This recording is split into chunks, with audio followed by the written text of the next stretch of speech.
We don't follow any kings.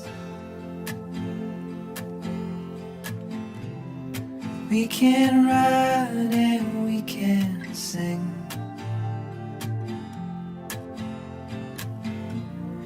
We don't talk about the things we don't know.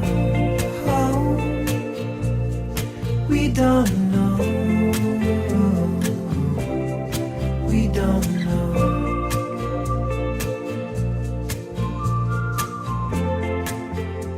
Ceux qui ont eu le bonheur de visiter la ville de Washington, mais pour la plupart, en ont profité pour faire la tournée des musées. La ville de Washington est reconnue pour ses musées. Je crois qu'il y en a plus que 80 à travers la ville. Un des plus populaires, qui attire beaucoup les enfants, justement, c'est le Smithsonian, le musée d'histoire naturelle. Bien, c'est là qu'on voit les impressionnants squelettes de dinosaures. C'est un musée qui attire énormément de monde. Il y a un autre musée qui est consacré à l'histoire américaine. On voit des locomotives d'époque. On voit plein d'artefacts du début de la colonie des États-Unis d'Amérique jusqu'à nos jours. Lui aussi fait partie des musées. Le musée de l'histoire américaine. Il fait partie des musées les plus populaires de la ville. Il y a même dans ce musée-là des pièces originales justement de Disneyland. Donc on sait toute l'histoire de Disney et de son grand rêve. Mais ce qui est intéressant pour un gars comme moi, moi je suis un amateur d'histoire et aussi je suis un amateur de bouffe, vous le savez. C'est la cuisine qui est reconstituée, la cuisine originale de Julia Child. Julia Child, la célèbre cook, la célèbre cuisinière, elle fait partie justement de l'histoire américaine. Julia Child, du haut de ses 6 pieds 3 pouces, c'était vraiment une grande dame. C'était une chef et aussi une animatrice de télévision. C'était une véritable star, une véritable vedette.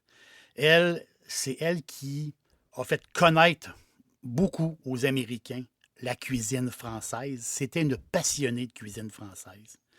Et elle a été propulsée au sommet en 1961, quand elle a fait son livre, justement, son livre qui a été vendu, c'est un best-seller, de la cuisine française.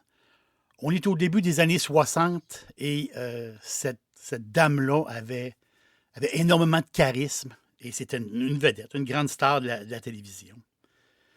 Plusieurs livres ont été écrits aussi de sa main et justement, j'ai un des titres reconnus d'un de ses livres, c'est, j'aime le titre de ce livre-là, c'est « Les gens qui aiment manger sont toujours des bonnes personnes ». J'adore le titre de ce livre-là.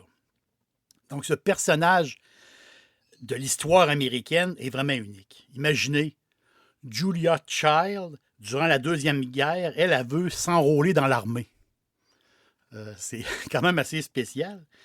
Mais son physique, parce qu'elle était plus grande que les autres, son physique l'empêche de rentrer dans l'armée, mais il l'envoie justement faire de la dactylo. Donc, écrire à la machine. Il envoie écrire à la machine au bureau des stratégies militaires du gouvernement américain pendant la Deuxième Guerre. C'est drôle parce qu'elle a fini, à un moment donné, au service secret américain. Donc, sa vie personnelle à Julia Child, c'est vraiment, vraiment une vie hors norme. Et dans le musée, c'est ça qui est fantastique. C'est qu'ils ont reconstitué exactement sa cuisine. La cuisine où ce qu'elle travaillait. La cuisine où ce qu'elle a tourné la majorité de ses émissions de télévision. Sa cuisine. son poêle Garland, le fameux poêle au gaz Garland qu'elle adorait, toutes ses casseroles, toutes ses gamelles, les ustensiles, ce qui était chez elle, ils l'ont emmené au musée, tout au complet. Les comptoirs, les tables, tout ce qui était accroché au mur. Ils ont reconstitué totalement sa cuisine. La seule chose qu'il y a de différent, c'est le prélat sur le plancher, parce qu'ils n'ont pas été capables de trouver le prélat qui était utilisé justement dans ces années-là, des années fin 50, début 60. Donc, ils ont reconstitué un prélat, mais ce n'est pas le prélat original. Le reste, sa table de travail, tout au complet, les ustensiles, et elle avait une collection de couteaux. Elle aimait beaucoup collectionner les couteaux. Donc, tout ce qui appartenait à Julia Child est là, dans le musée. Euh, un fan de cuisine comme moi, c'est tout à fait passionnant. C'est sa cuisine, elle avait 20 pieds par 14 pieds. Et on dit qu'il y a au-dessus de 1200 artefacts dans cet espace-là. Même les armoires sont originales. Donc, c'est tout à fait passionnant. Et les touristes qui passent et qui regardent cette cuisine-là, la cuisine de Julia Child, voient quelque chose sur le comptoir qui les fascine. Ils se demandent, attends un peu, c'est incroyable. Sur le comptoir, les visiteurs voient un batteur sur socle. C'est le nom original, donc un KitchenAid, un robot culinaire un mélangeur, tout simplement. Vous savez, le mélangeur KitchenAid. Mais dans la cuisine reconstituée de Julia Child, ben, il y a cette machine-là qui est sur le comptoir. Mais les touristes, eux, quand ils voient cette machine-là, ben, ça leur dit quelque chose. C'est toute une histoire, KitchenAid. Le fameux mixeur H5, on s'en va dans le passé, dans un passé très lointain. Le fameux mixeur H5 de la marque KitchenAid a été mis sur le marché en 1919. 1919. Ça fait un bout. C'est le premier batteur, on va l'appeler comme ça, c'est le premier batteur électrique de son époque, le premier mixeur de son époque. Mais justement, au début des années 20, les hôtels et les restaurants se l'arrachaient. Ben, c'est tout à fait normal parce que l'appareil faisait sauver beaucoup de temps aux cuisiniers. Beaucoup de temps. Pendant que la pâte ou le pain allait se pétrir, ben, les cuisiniers pouvaient faire d'autres choses. Ils n'avaient pas les mains occupées à pétrir la pâte ou à brasser. La machine brassait pour eux. Au début des années 20, c'était une révolution dans les cuisines. Imaginez le nombre d'heures sauvées de travail. La machine se payait toute seule, en fin de compte. Le modèle H5 a fait une percée dans les cuisines de monsieur, madame, tout le monde. Mais c'était les plus fortunés qui pouvaient se le payer. On peut le comprendre. Parce que c'est pas tout le monde qui pouvait se payer une machine électrique. C'est comme ça qu'ils l'appelaient souvent. Une machine électrique dans les années 20. Donc, Puis l'affaire, c'est que la manière que la machine était faite, le H5, le mixeur, il était en hauteur. Il était fait en hauteur. Donc, il prenait pas mal d'espace. Dans une cuisine de restaurant ou d'hôtel, ça ne dérangeait pas. Et pour une cuisine de maison, c'était pas évident. Arrive à un moment donné la nouvelle mouture, le modèle K. Le modèle K, c'est le KitchenAid d'aujourd'hui, la conception a été faite en 1937. Et c'est incroyable. Ce mixeur-là est toujours utilisé de nos jours. Là, c'est un batteur à l'horizontale. Ah, ça, c'est fantastique parce qu'il peut passer en dessous des armoires. On peut le ranger sur le comptoir, donc il ne prend pas trop d'espace. De 1937, on sera en 1955. L'appareil a déjà passé tous les tests de fiabilité. Les premiers mélangeurs, c'était une grande mode, mais surtout un coup de marketing. En 1955, KitchenAid a décidé, parce qu'à l'époque, il y avait une couleur et c'était le blanc. En 1955, KitchenAid sort le mixeur en 6 couleurs disponibles. On passe du rose au jaune. Imaginez, on est en 55. C'est l'après-guerre, hein, les années effervescentes, si je peux dire. Puis, là, on était dans un tourbillon de couleurs.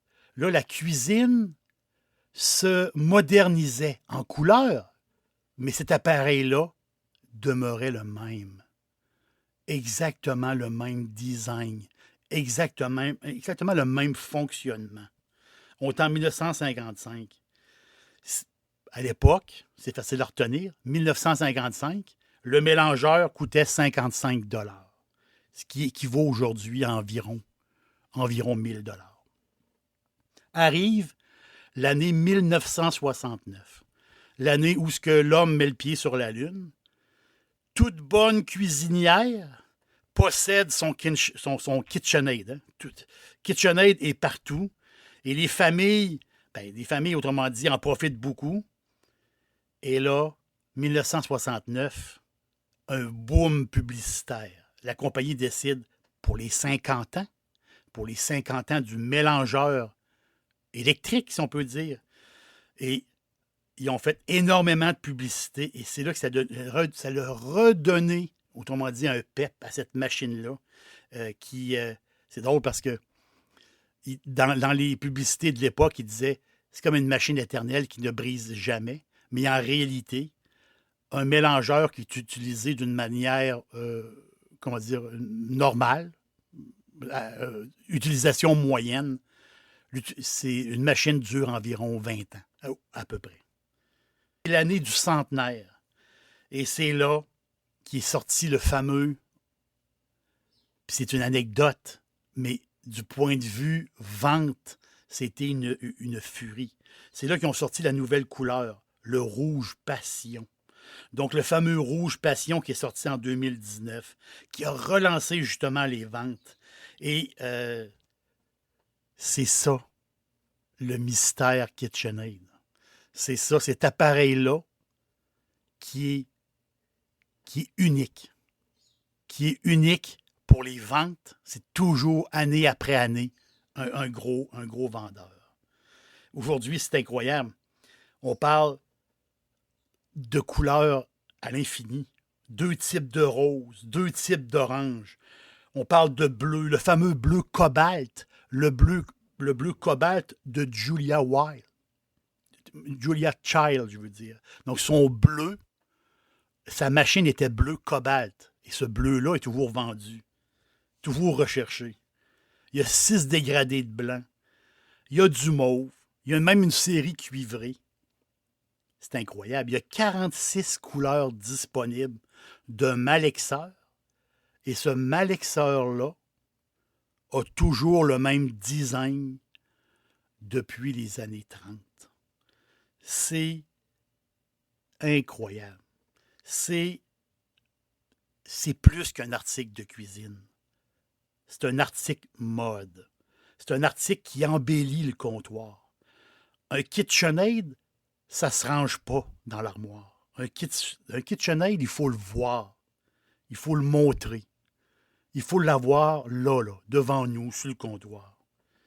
Oui, il y a des gens qui s'achètent un malexeur KitchenAid et qui ne l'ont jamais utilisé. Ils ne cuisinent pas.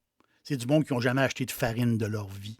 Donc, ils ne cuisinent pas. Mais ils ont un KitchenAid, il est là, comme un artefact, comme une machine, une belle machine qu'on met sur notre comptoir. Et un peu comme une machine dans un musée. Le nom KitchenAid, bien, ça vient des femmes. C'est les femmes qui ont trouvé le nom, sans réellement le vouloir. C'est des femmes qui ont travaillé au prototype, justement. Parce qu'à l'époque, la compagnie Hobart, qui fabriquait des machines industrielles, ont fourni, les dirigeants de la compagnie, ils ont fourni des prototypes. Ils ont amené des prototypes à la maison pour que leurs femmes l'utilisent. Ça fonctionnait comme ça. Les ménagères, les femmes étaient à la maison et les femmes cuisinaient énormément pour les familles nombreuses. Et cette machine-là, qui était un prototype, ben c'était tout à fait le fun. C'était incroyable parce que là, on ne pétrit plus le pain avec nos mains. On ne brasse plus la farine avec une cuillère ou avec un fouet. La machine le fait pour nous. Du pain, des desserts. Tout est devenu facile. Tout est devenu le fun. Cuisiner, soudainement, était rendu le fun. Et c'est drôle parce que le nom, justement, KitchenAid, ben c'est une des personnes qui a utilisé l'appareil. Elle a dit, je ne sais pas comment vous appelez cette machine-là, mais it's the best KitchenAid I have never had. C'est le meilleur appareil, la meilleure aide cuisine que j'ai jamais eue de ma vie. Et c'est là qu'ils ont décidé, justement, dans ces années-là, de mettre la marque KitchenAid. Ça vient de là. Mais pour moi, le succès de vente de cet appareil-là, ça reste un mystère. Pas pour l'époque. C'est que ça se rende jusqu'à nous aujourd'hui. Il se vend à peu près 3 mixeurs à la minute dans le monde. 3 appareils qui se vendent à la minute dans le monde. Qui aurait pu prévoir un tel succès sur un appareil qui n'a pas changé de look? C'est tout à fait incroyable. Moi, j'en ai un. J'en ai un mixeur. J'adore mon mixeur. J'adore cuisiner, vous le savez. Mais le culte, pour moi, reste un mystère. Ça m'a toujours resté comme ça. Le designer industriel, lui qui l'a pensé, lui qui l'a modelé, si je peux dire, le look de l'appareil du mixeur, c'est un dénommé Egmont Arends. Arends, designer, grand designer de son époque, il était journaliste, il était designer, et lui, il a travaillé sur plusieurs appareils. Il a travaillé pour la compagnie Hobart, justement, pour des modèles de slicers, les slicers à viande, comme on voit dans les boucheries. Et c'est lui, le slicer moderne, mais c'est lui qui l'a designé. Et les streamliners, les slicers Hobart, originales du temps, étaient dans toutes les boucheries dès les années 40. Il n'y avait pas une boucherie où il n'y avait pas un streamliner. Tous les boucheries avaient un streamliner. Et encore aujourd'hui, j'ai vu, dans un de mes voyages en Espagne, je suis arrêté chez un gars qui vendait de la charcuterie. Et j'ai vu son slicer. Puis je lui ai demandé, j'ai dit, wow, ton slicer, il est vraiment vintage. Lui, il dit, ben, le slicer, il est là depuis le début de la boucherie. Il est là depuis 1950. Et il fonctionne toujours. Son streamliner, avec le design, justement, de Edmond Arends.